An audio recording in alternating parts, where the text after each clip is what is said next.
안녕하십니까. 뉴스룸 앵커 김혜성입니다. 오늘의 라디오 큐는 이전 회차와는 다르게 시사, 인터뷰, 그리고 날씨 뉴스로 돌아왔습니다.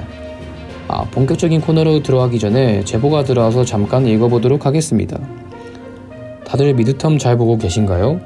잘 보고 계신 분들도 계시고 못 보고 계신 분들도 계시겠지만 언제나 열심히 노력하시는 우리 쿡쿡이 저만의 쿡사 회원분들의 애칭이랍니다. 여러분들 미드텀 잘 보시고 파이널까지 화이팅 합시다. 쪽만 따여 까мя오. 저는 수업을 가야 하는데 이미 늦었네요. 이런 의미에서 노래 한 곡 신청합니다. 조금 많이 옛날 노래이긴 하지만 량현 량하의 학교를 안 갔어.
오늘의 첫 번째 코너, 시사 라디오 큐에서는 최근 디폴트 위기에서 가까스로 회생한 중국 헝다그룹 이슈와 홍콩과의 연관성을 알아보겠습니다. 헝다그룹은 1996년 중국 광둥성 광저우시에서 시자인이 설립한 기업으로 중국 최대 규모의 부동산 건설사인 헝다부동산을 주축으로 하고 있는 기업입니다. 헝다그룹은 2000년대 중반에 광둥성 부동산 광풍을 타고 급성장해왔습니다. 그 결과 중국 내 2위 부동산 업체로 몸집을 불려 중국 내 최대 규모의 기업으로 손꼽혀왔습니다. 하지만 이런 거대 기업이 어쩌다가 디폴트 위기를 맞이했는지 그 배경을 알아보겠습니다. 헝다그룹은 대출로 땅을 매입해 단기간에 집을 지어 이윤이 적더라도 빨리 매매하는 방법으로 개발 사업을 진행해왔습니다. 이로 인해 헝다그룹은 높은 부채율을 겪고 있었음에도 불구하고 시자인 회장은 부동산을 넘어 문어발식으로 부동산 외에 사업을 확장해왔습니다. 하지만 중국이 부동산 개발 회사의 부채를 규제하기 시작해 2020년부터 중국 내 금융기관에서 자금 조달이 막히자 헝다그룹은 해외에서 고이율로 채권을 발행하기 시작했습니다. 총 3천억 달러의 회사채를 상환하지 못하게 되자 결국 2021년 8월 시자인은 헝다부동산 회장직을 사임했고 그룹 자체 파산 위기에 몰리게 되었습니다. 파산 위기를 막기 위해 헝다그룹은 자산 매각을 추진해 지난달 22일과 29일에 달러 채권이자 각각 7,350억 달러와 4,250만 달러를 가까스로 지급해 파산 위기를 모면했습니다. 이에 따라 최근 중국 당국은 시자인 회장에게 사죄를 털어 채무 위기를 해결할 것을 증용하기도 했다고 전했습니다. 자, 지금부터는 헝다그룹과 홍콩의 연관성에 대해 알아보겠습니다. 헝다그룹은 홍콩 증권거래소에 2009년 상장되었습니다.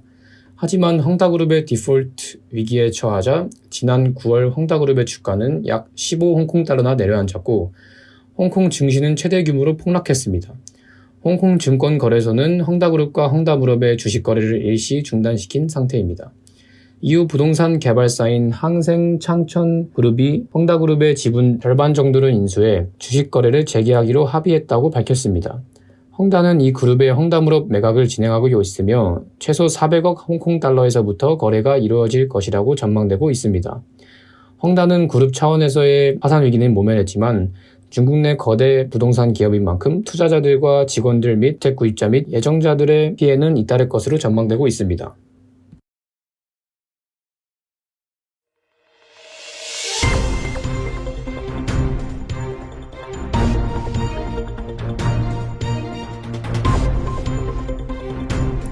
자, 이번 코너는 우리 학교의 유명 인사를 만나보는 시간, 쭝따인 리뷰 시간입니다. 요즘 아침 9시가 기다려지고 3시 반이 되면 하루를 마무리하는 것 같은 느낌이 드는 분들 계신가요? 네, 눈치채셨겠지만 이번 시간에는 우리 MZ세대 사이에서도 큰 관심을 끌고 있는 주식에 대해 이야기 나눠보려고 합니다.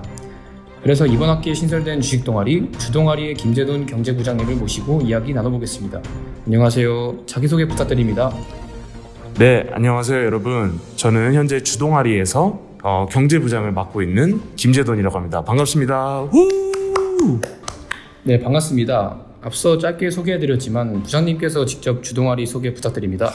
네, 저희 주동아리 같은 경우에는요 2021년도에 새로 신설이 된 동아리고요. 네. 어쨌든 이런 주식에 관심이 많은 사람들을 이렇게 찾고 모아서 만들어진 주동아리입니다. 네, 감사합니다. 이번에 주동아리가 개설이 되고 굉장히 많은 부원들이 있다고 들었는데요. 주동아리 활동 시작 계기와 활동 내용이 궁금합니다. 네, 저희 주동아리 활동 시작 계기와 같은 경우에는요. 네. 원래 저랑 그 우연서 부장님이 따로 계시는데 네. 저랑 그분이랑 같이 상의를 해본 결과 네. 조금 소수의 인원으로 가자라고 했는데 생각보다 많은 사람들이 지원을 해주셨고 저희도 원래 주식에 대해서 관심이 많으신 건 알았지만 네. 이 정도일 줄은 몰랐었어요. 그래서 그런 사람들도 이제 다 같이 배우고 다 같이 고민하면서 어떻게 투자를 해야 될지에 대한 고민도 많이 하고 공부를 같이 하자는 이런 계기로 시작을 하게 되었고 네. 활동 내용 같은 경우에는 저희가 토요일마다 정기적으로 모여요. 네. 그래서 2시간 정도 이렇게 있어서 1시간씩 이런 파트를 나눠서 하는데 네. 그 중에 그 1시간 파트 때마다 30분은 제가 먼저 뭐 매크로적인 거나 좀 최근 이슈에 대한 걸 얘기를 많이 해주는 편이고 네. 나머지 두 번째는 현서는 이제 기술적 분석이라고 해서 네. 좀 더 차트를 어떻게 조금 더 잘 보는지 수급을 어떻게 잘 보는지에 대한 내용을 강의하고 같이 고민하면서 진행이 돼가고 있습니다. 와, 정말 듣던 대로 주식에 열정과 관심이 많으신 분들이 모이신 것 같습니다. 그렇다면 주동아리만의 강점은 무엇이라고 생각하시나요? 제가 생각하는 주동아리만의 강점은 네. 뭐 차트만 보면 차트만 본다, 뭐 매크로만 보면 매크로만 본다 이런 게 아니라 네. 저희는 이 두 개를 어떻게든 잘 엮어서 투자를 해야 수익이 가장 좋다고 생각을 합니다. 그래서 네. 빠르게 예시를 드리자면 네. 매크로 같은 경우에는 저희가 섹터를 고르게 되는데요. 그래서 매크로를 통해서 어떤 섹터가 더 좋을 것 같다, 어떤 섹터가 좀 더 유명할 것 같다라는 걸 먼저 찾고 그 다음부터 그 섹터 안에 있는 종목들을 골라내기 위해서는 이제 현사가 맡고 있는 기술적 분석을 통해서 이제 어떻게 차트가 움직이는지 수급이 어떻게 움직이는지 이런 거에 대해서 찾아보고 고민하고 있습니다. 네, 좋은 답변 감사합니다. 듣고 보니 저도 진짜 관심이 생기는데요. 혹시 요즘 가장 핫한 주식시장 이슈는 무엇이라고 생각하시나요?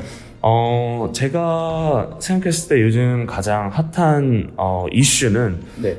인플레이션과 헝다 그룹 사태라고 생각을 해요. 네. 근데 헝다 그룹 사태 같은 경우에는 현재 뭐 이미 많이 알려져 있기도 하고 네. 이미 조금 지난 이슈여서 네. 저는 그 둘 중에 하나만 고르자면 인플레이션이 가장 중요하다고 생각을 합니다.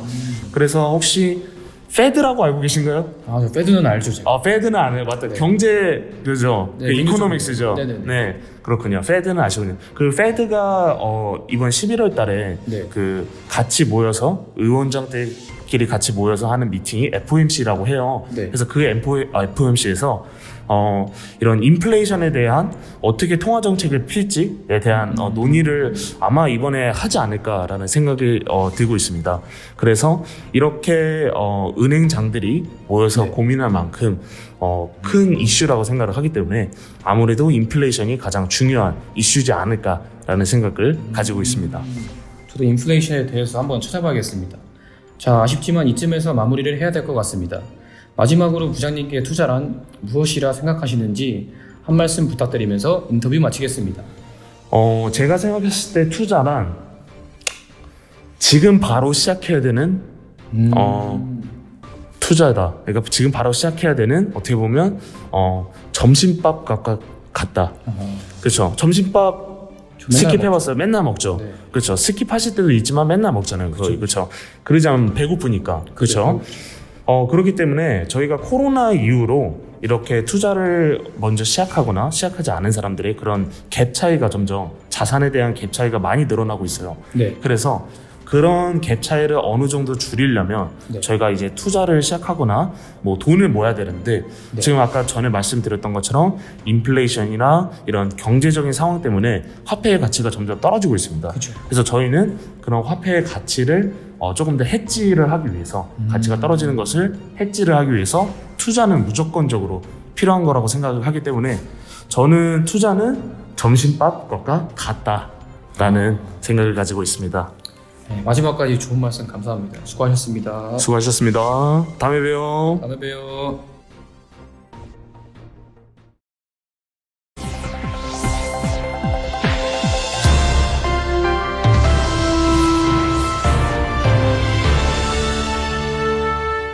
자, 마지막 코너는 주제를 바꿔서 날씨 이야기를 해보겠습니다.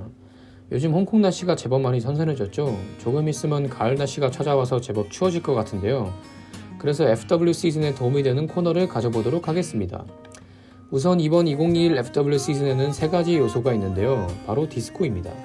여러분들이 아는 그 음악의 디스코가 아닌 다이버시티의 D, 서스테이너빌리티의 S, 그리고 컴포터빌리티의 코가 합쳐진 디스코입니다.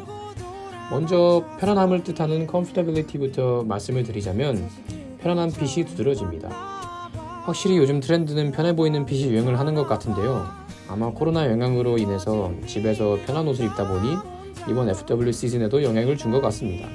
바지뿐만 아니라 아우터도 편한 오버사이즈 핏이 대세인 것 같고요. 물론 요즘 여성 의류는 크롭한 기장이 유행하기도 합니다. 그리고 올해 팬톤 컬러인 얼티메이트 그레이와 밝은 노란색인 일루미네이팅과 더불어 가을에 어울리는 파스텔톤 계열 색상을 활용해서 꾸며봐도 괜찮을 것 같습니다. 다음 요소는 지속 가능성, 서스테이너빌리티입니다.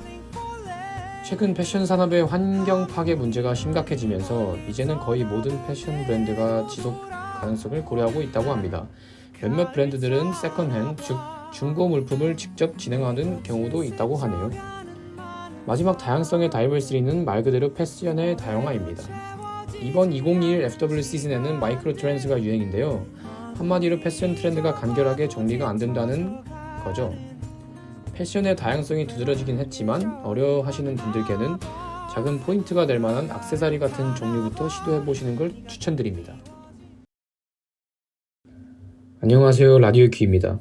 현재 라디오 큐에서 편집자와 기획자분들을 모집하고 있습니다. 관심 있으신 분들께서는 아래에 있는 링크로 연락주시면 감사하겠습니다. 사연들이나 정보들도 인스타나 부원들을 통해서 연락주시면 더 재미있게 소식을 전해드리도록 하겠습니다. 이만 라디오 큐 뉴스룸을 마치면서 페퍼톤스의 슈퍼 판타스틱 듣고 가시겠습니다. 라디오 CU 오네요. 저희는 다음 시간에 더 좋은 주제로, 더 재밌는 주제로 돌아오겠습니다. 감사합니다.